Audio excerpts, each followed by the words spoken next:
Well, if it isn't my favorite sleepy night. Close your eyes and unsheath your swords of imagination, because you're about to embark on another journey with good night's sleep.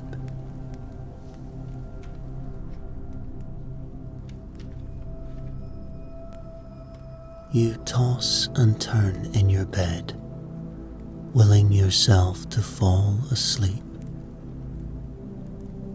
But it's no use. Sleep evades you once again, slipping through your grasping fingers like a bar of soap in a bath. This blasted insomnia, it's been plaguing you for weeks now. Dark circles sag under your eyes, and your bones feel heavy with fatigue. But still, when you lay your head down at night, your mind buzzes like a hive of restless bees. With a sigh, you throw off the covers and sit up, rubbing your bleary eyes. Moonlight streams through the window of your bedchamber, illuminating the modest furnishings. You are Sir Gallentine, a knight in service to King Harwick these past 5 years. By day, you train with sword and shield, patrol the castle grounds, stand guard at boring ceremonies.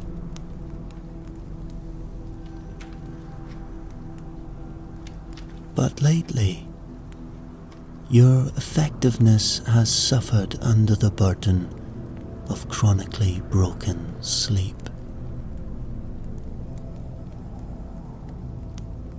The king's physician has given you every remedy imaginable. You've swallowed vile concoctions of warm milk and herbs, soaked your feet in steaming buckets of water, engaged in vigorous exercise before bed. Hell, you've even had him try bloodletting to balance your humours. Nothing works. But lately, whispers have reached your ears of an old wizard who lives deep in the misty woods. They say he possesses the secrets of the deepest sleep, that he alone knows a story so soporific, so tediously long-winded, that merely listening to it brings on an instant, powerfully restful slumber. Could this be the cure you seek? Climbing out of bed, you dig through your trunk, searching for the map you acquired from a travelling merchant some months ago. It's said to lead directly to the wizard's secluded cottage. After tossing clothes and books aside, you finally find it, rolled up in a battered leather case. You take it over to the window, unroll it, and study it carefully by moonlight.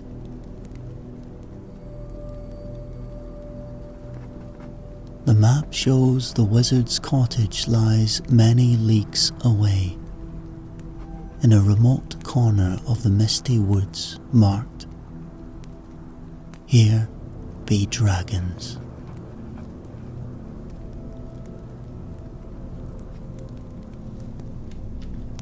Between here and there, you trace a route winding through 3 distinctive areas.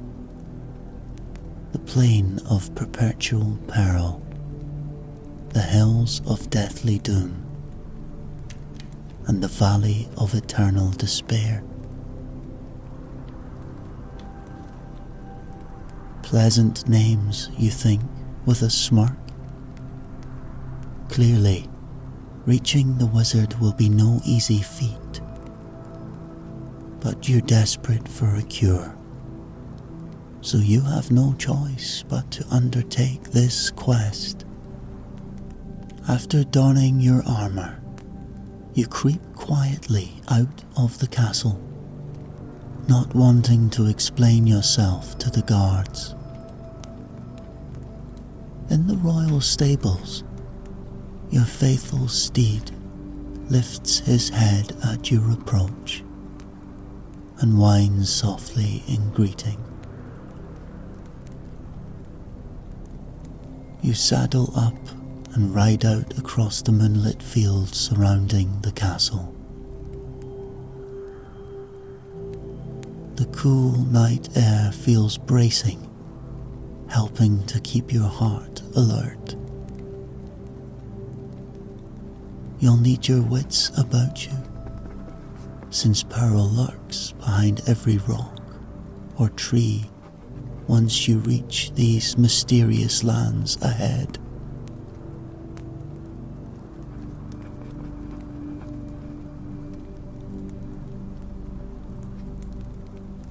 As the battlements and towers of the castle recede behind you, foreboding starts to set in. You've heard rumours of all sorts of monsters lurking in the plain of perpetual peril. Grim tales of bogs that can swallow a man whole, and roads that disappear under a traveller's feet. Pulling your cloak tighter against the chill, you resolve to proceed carefully and keep your sword hand ready. After several hours of riding, the moon sinks below the horizon and the world darkens. Right on schedule, the sun peeks up, washing the plains ahead in a bloody reddish light. This is the Plain of Perpetual Peril. Taking a deep breath to steady your nerves, you give your steed an encouraging pat on the neck. Well, old friend, into the valley of death we ride.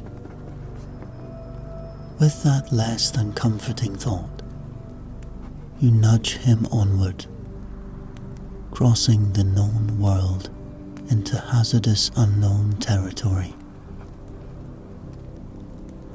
You've heard it said that the perimeter of the plain is protected by invisible guardians who permit safe passage only to the pure of heart. And considering the lack of sleep has made you crusty as mouldy bread, you'll be lucky enough to escape with your skin. As your horse carries you deeper into the plain, you strain your eyes for glimpses of the gruesome guardians or other dangers. But strangely, everything seems calm, eerily so. The landscape around you remains obstinately normal. Just fields, trees, boulders. Harmless. After 2 hours without the slightest peep from a bloodthirsty ghoul, you start to wonder if the rumours of peril were exaggerated. But just Then, hark, what sight ahead doth bold ill fortune? A clearing opens up,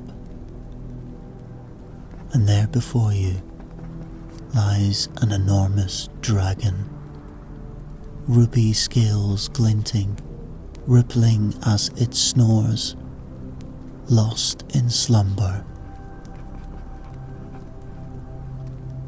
Vast mounds of glittering coins, jewels and artifacts make up its treasure hoard. Your eyes widen with greed. Here is the solution to your money woes. While the beast is sleeping, you quietly dismount and sneak towards the treasure, heart pounding.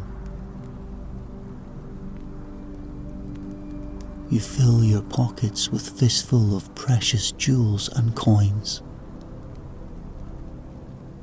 Just as you're cramming the last few trinkets in your bag, your elbow knocks over a golden goblet, which clangs loudly on the stony ground. The dragon's eyes snap open, and a plume of smoke rises from its nostrils. You dare steal from I, the mighty dragon Slathborg. Now you shall burn. A jet of flame shoots from the dragon's mouth. You hurl yourself behind a boulder just in time. The blistering heat singes your eyebrows and the back of your neck.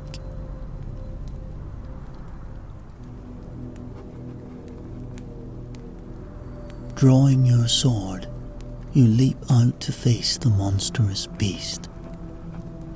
Though you fight bravely, stabbing and slashing wherever you get close enough, your blade cannot pierce its armoured hide. Meanwhile, Slathborg's claws and flaming breath ravage the clearing, lighting trees aflame and reducing boulders to rubble. You cannot hope to defeat this devil. When it pauses to roar in fury, an idea strikes you. Stay your wrath, great dragon, you cry. I meant no harm. Let us strike a deal. Release me unscathed, and upon my return, I shall repay you twofold for all I have taken. The dragon considers this with a grumble, and then says, You speak fairly, knight. I shall agree to your pact, but heed me well. If you do not fulfill your oath, I shall hunt you to the ends of the earth. You bow, then quickly gather up the remaining spilled coins from the ground and flee while the dragon is placated. Of course, you have no more intention of returning than a fox has of guarding a hen house. Onward to find the wizard.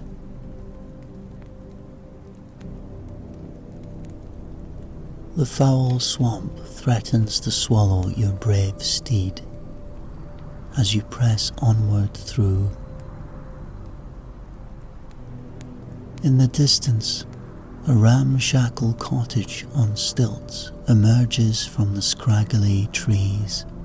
Out hobbles the most hideous crone imaginable, warty nose dripping. "Welcome, Sir Knight," she croaks. "I am Agnes the Swamp Witch. Have you come seeking my magical remedies?" Wary but curious, you ask, "What remedies have you, old mother?" "Elixirs, potions to cure any mortal malady," she proclaims with a gap-toothed grin. "But for insomnia, my greatest treasure brings the deepest slumber imaginable. One sip gifts 8 hours of blissful oblivion."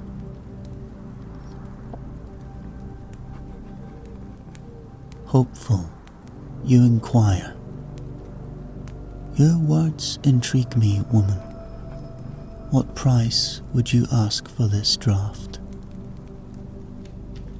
Agnes draws uncomfortably close, claw-like hand upon your chest. Suppressing a shudder, you stand fast. "Your heart beats boldly, brave Gallentine," she muses. "I'll make you a different offer. Give me your hand in marriage, and the potion shall be yours." You recoil from this alarming proposition. "You wish to be my wife for a potion? Surely you jest." The crone shakes her head. "I never jest concerning affairs of the heart. Pledge to wed me upon your return, and sleep shall be yours." Repulsed but desperate, you bow your head. "So it be, hag. Give me the potion, and you have my hand." Giggling with glee, Agnes ushers you inside her cluttered cottage. She presents an ancient scroll, a marriage contract. Eyes shut, you scroll your name. Cackling, Agnes produces a small vial and passes it to you. "Drink up, darling, and enjoy sweet slumber." The liquid smells of sulphur and soapwort, but you swallow it fully. Wooziness instantly overtakes you.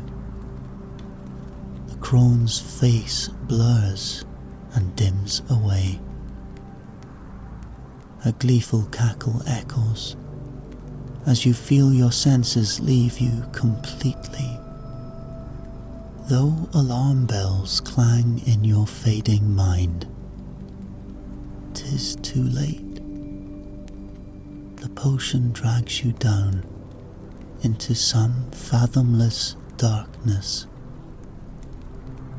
Deeper you fall, enveloped by the black embrace of unending sleep. Or is this death? You cannot move, breathe, or see. Then you are moving upward, speeding through a tunnel towards a soft light. Wonderment fills you. Are you now bound for heaven? The glow surrounds completely, warming your being with hope. But as your eyes adjust, your heart sinks.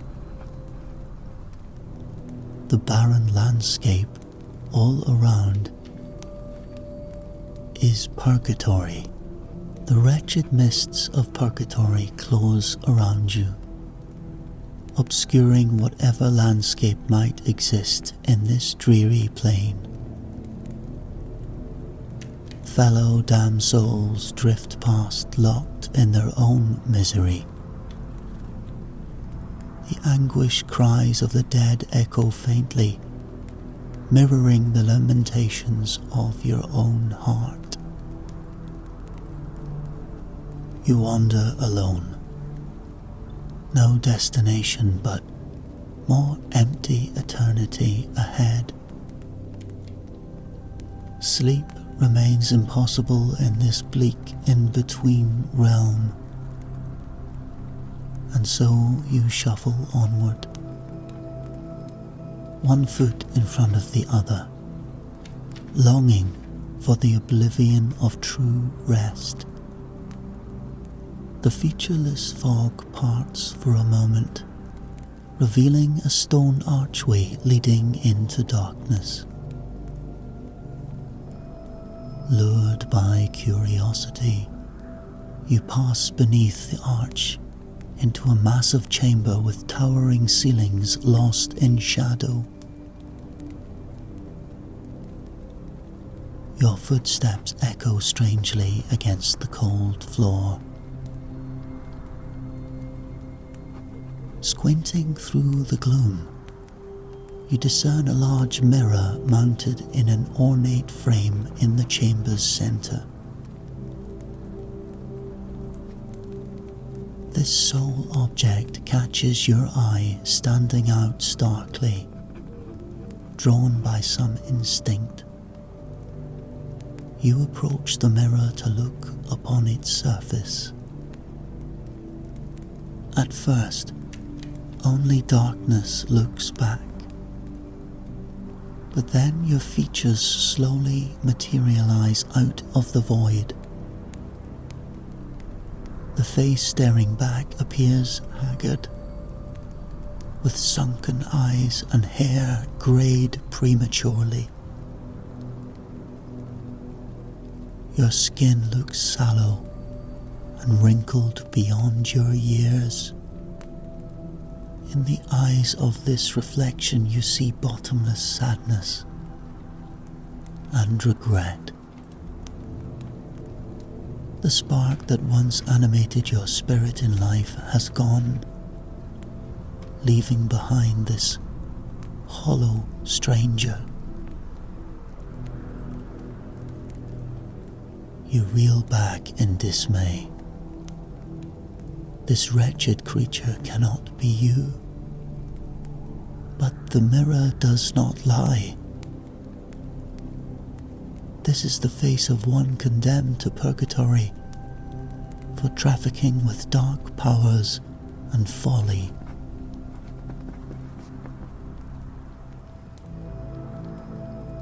You fortified your vitality, and now you must pay the price.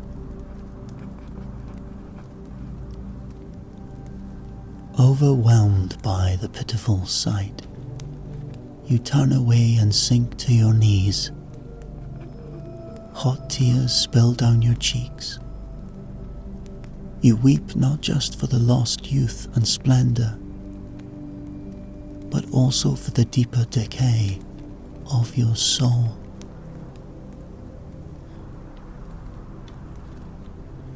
What twisted greed and thirst for magic aided the witch in her deception?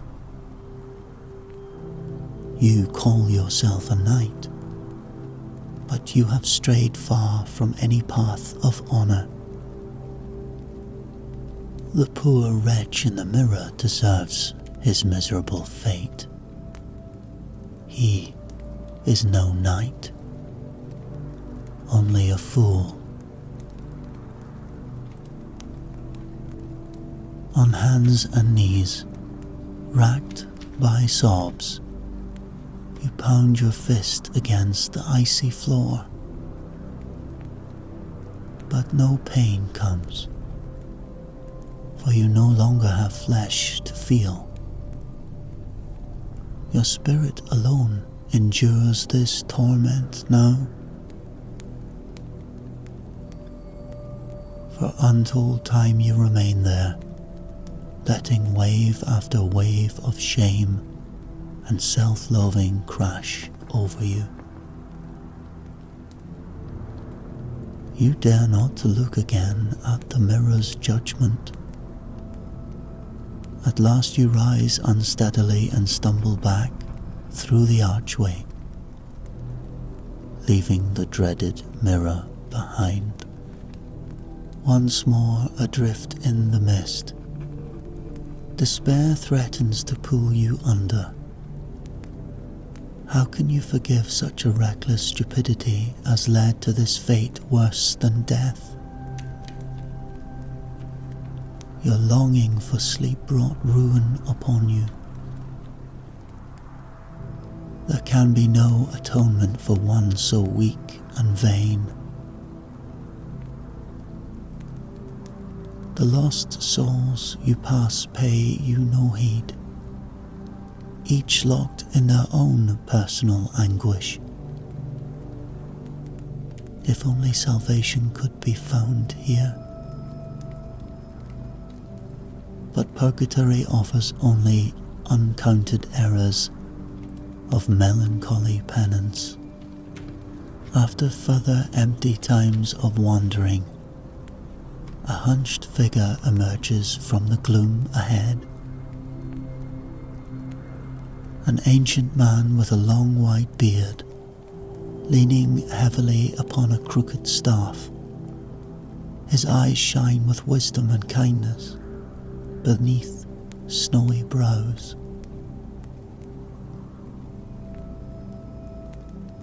As you approach the ancient being, he lifts a liver-spotted hand in greeting.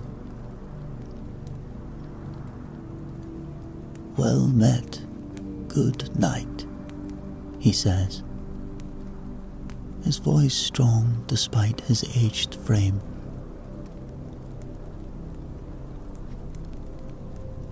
"Few souls I encounter here retain such honor, but remorse weighs heavy on your spirit.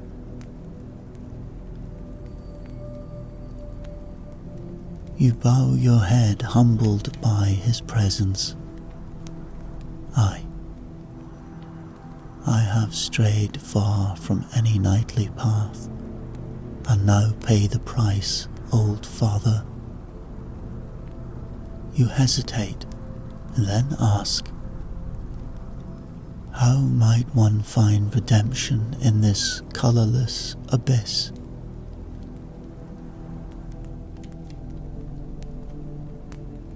The elder considers you thoughtfully. "I can pose 3 riddles, whose answers may illuminate the path forward, if you have ears to hear them." At your nod, he begins. "My first riddle is, what must be granted when it cannot be earned?"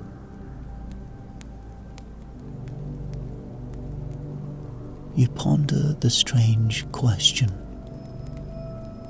Purgatory offers no gifts freely given. What could be granted undeservedly, if not forgiveness? You reply. Your first answer is forgiveness. The elder smiles. "Well done. My second riddle is, what grows, the more it is shared?"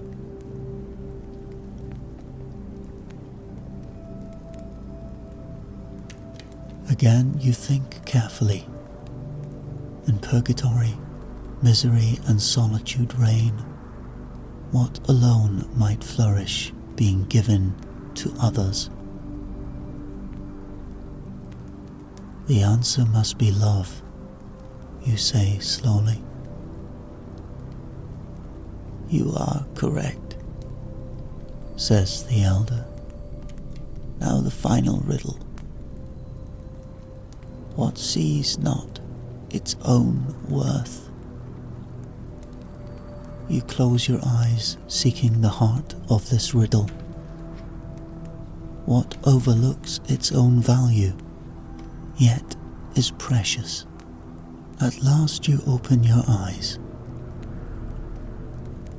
The answer is gratitude, you state. For gratitude recognizes not itself. The elder beams. You have divined all three right. Dwell upon those answers, and your way forward shall become clear. He lays a hand upon your shoulder. May hope guide your journey, Sir Knight. Then he turns and hobbles away into the mist. You stare after the departing elder.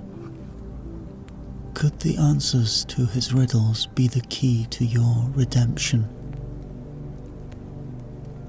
You resolve to contemplate their meaning. Forgiveness, love, gratitude. As you turn the riddles over in your mind, the first glimmers of understanding dawn. You have judged yourself too harshly. Yet, forgiveness cannot be earned, only granted. You must forgive yourself for your mistakes. And you must open your heart to self-love. Though loneliness surrounds you, only by sharing love freely can it multiply and drive out despair. Finally, gratitude. You lost sight of life's graces and bounty, yet they remain. You must remember to be grateful, though you stand in darkness. The old man's wisdom kindles a fragile hope in you. You begin the long journey of forgiving yourself and seeing through gentler eyes. Though the task seems monumental, for the first time you glimpse the possibility of redemption. As you walk, tears once more fill your eyes, but not self-pity. I am sorry, you whisper to your heart, to the universe. Forgive me, please. The words lift a tiny portion of sorrow's weight. You focus on welling up gratitude for your years of life. You picture your face not as the mirror showed it, but bright with love and joy. The face of a man you wish to become. Little by little, your spirits grow lighter.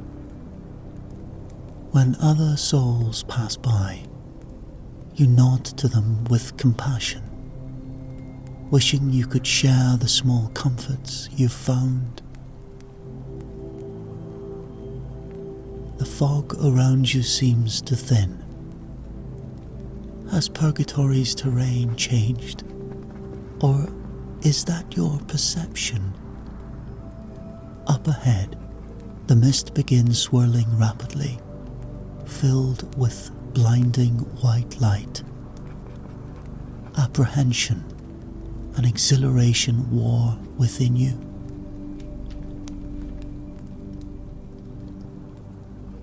The light overwhelms your vision completely. You feel your essence dissolving away, then all goes black. Gradually, sensation returns. You feel the chill of a stone floor beneath you and hear a crackling fire. With effort, you open your eyes. Your vision swims into focus on a decrepit chamber lit by torches. Before you stands the hideous, grinning face of Agnes, the Swamp Witch. She cackles with glee. "Welcome back, my betrothed. I told you my potion would bring deep slumber." Horrified, you try to scramble away, only to find your limbs still immobilized. The potion's effects linger.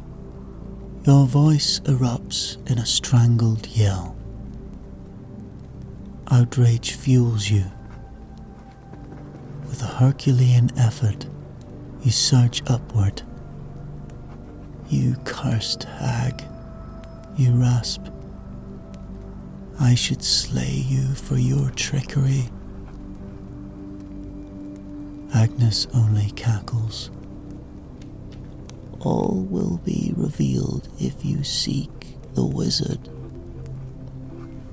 You hesitate, then shove her away. "What new devilry are you on about, witch?" you demand hoarsely. "What wizard?" Agnes points towards a wooden door set into the cave wall. "The one you seek. He waits just beyond. Knock thrice, and your journey's end shall begin." You eye the door warily, but having come so far, you yearn to confront whatever trap awaits you. Steeling yourself, you stride forward and rap your knuckles hard upon the wood.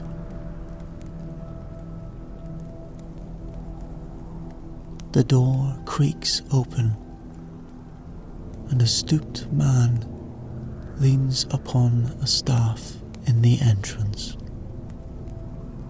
His long white beard and robes mark him unmistakably as the wizard you have sought. Piercing blue eyes meet your gaze. Drawing yourself up straight, you ask in as steady voice as you can muster. "I have braved many perils to find you.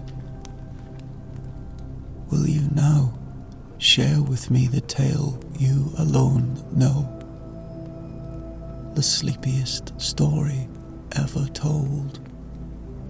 The wizard's eyes twinkle, and his lips curve in a sly smile.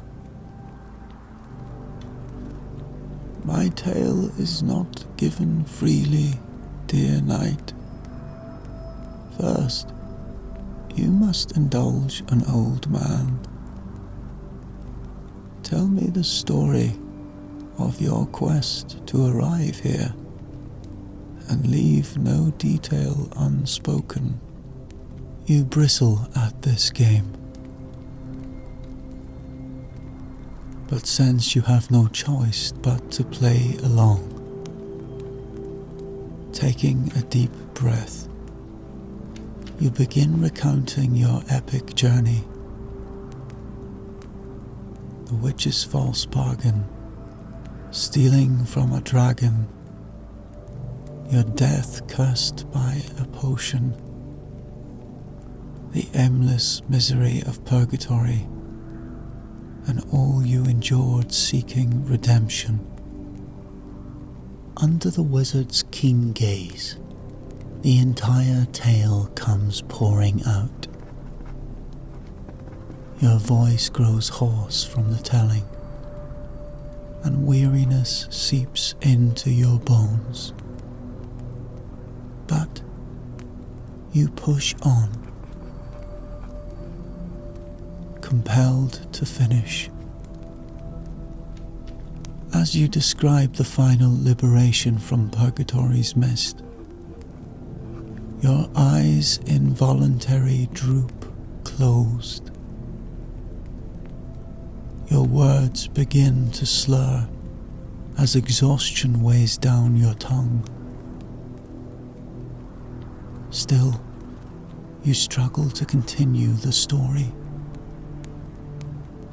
But darkness creeps into your mind, silencing your voice. And against your will, blessed sleep overtakes you at long last. You hear the wizard laugh softly. Well done, Sir Knight.